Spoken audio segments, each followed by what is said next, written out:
Good afternoon.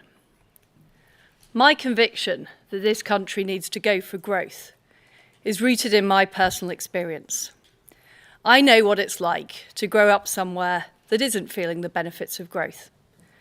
I saw what that meant, and I'm not prepared to accept that for our country.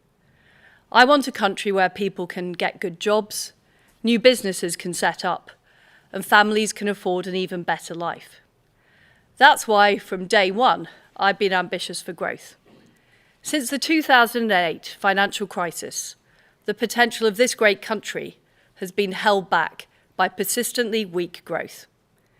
I want to deliver a low-tax, high-wage, high-growth economy. It's what I was elected by my party to do. That mission remains. People across this country rightly want stability. That's why we acted to support businesses and households with their energy costs this winter. It's also the case that global economic conditions are worsening due to the continuation of Putin's appalling war in Ukraine. And on top of this, debt was amassed helping people through the COVID pandemic. But it is clear that parts of our mini-budget went further and faster than markets were expecting. So the way we are delivering our mission right now has to change. We need to act now to reassure the markets of our fiscal discipline.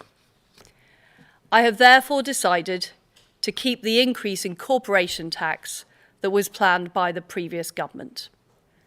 This will raise £18 billion per year. It will act as a down payment on our full medium-term fiscal plan, which will be accompanied by a forecast from the independent OBR. We will do whatever is necessary to ensure debt is falling as a share of the economy in the medium term.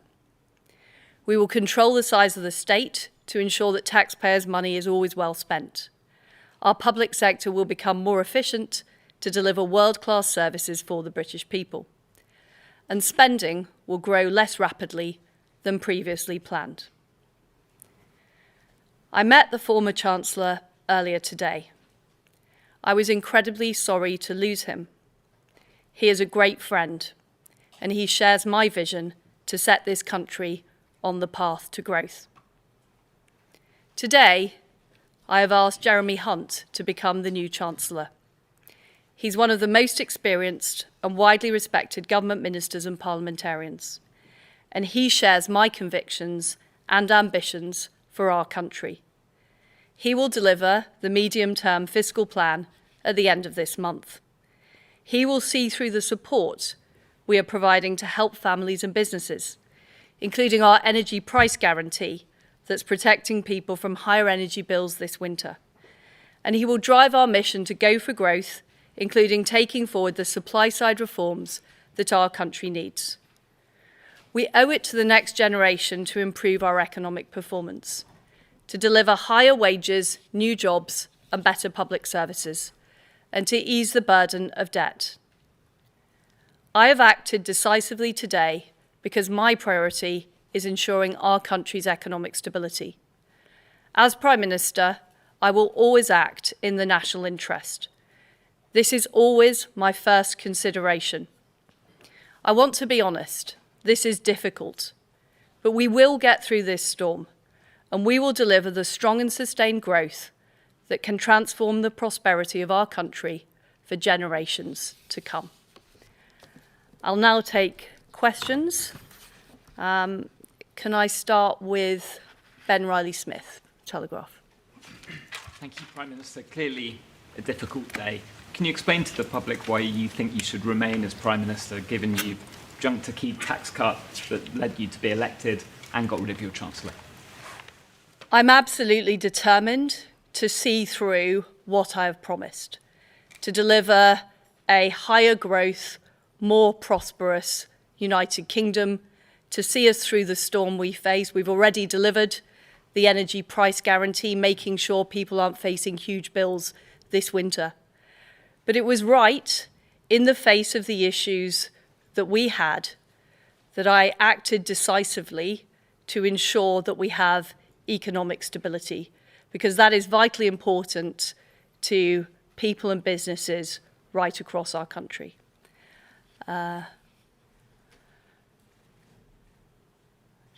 Harry Cole. Thank you, Prime Minister. Harry Cole from The Sun. You were the one that wanted to cut the 45p rate. You stood on a platform to win the leadership of the Conservative Party on a platform to cut corporation tax. You and the Chancellor, the ex-Chancellor, designed this budget together, in lockstep, we're told, at times in secret, the two of you. He has to go because of the fallout from it. How come you get to stay? Well, my priority is making sure we deliver the economic stability that our country needs. That's why I had to take the difficult decisions I've taken today. The mission remains the same. We do need to raise our country's economic growth levels. We do need to deliver for people across the country. We're committed to delivering on the energy price guarantee, which people are already seeing in their bills. But ultimately, we also need to make sure that we have economic stability, and I have to act in the national interest as Prime Minister.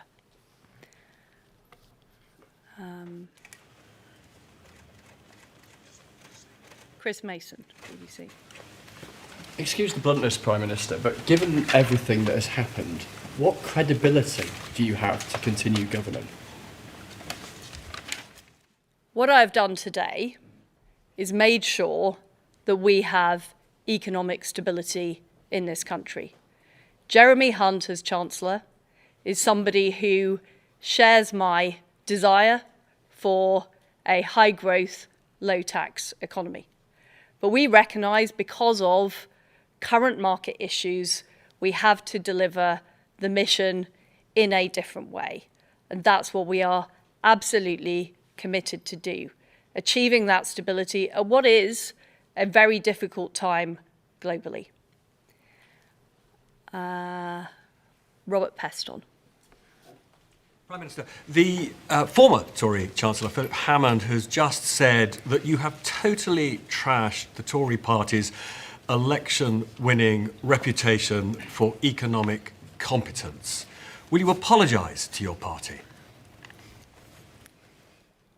Well, I am determined to deliver on what I set out when I campaigned to be party leader.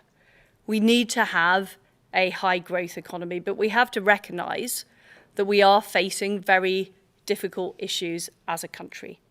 And it was right, in the national interest, that I made the decisions I've made today to restore that economic stability so we can deliver, first of all, helping people through this winter and next winter with their energy bills, but also making sure that our country is on the long-term footing for sustainable economic growth. Thank you very much, everybody.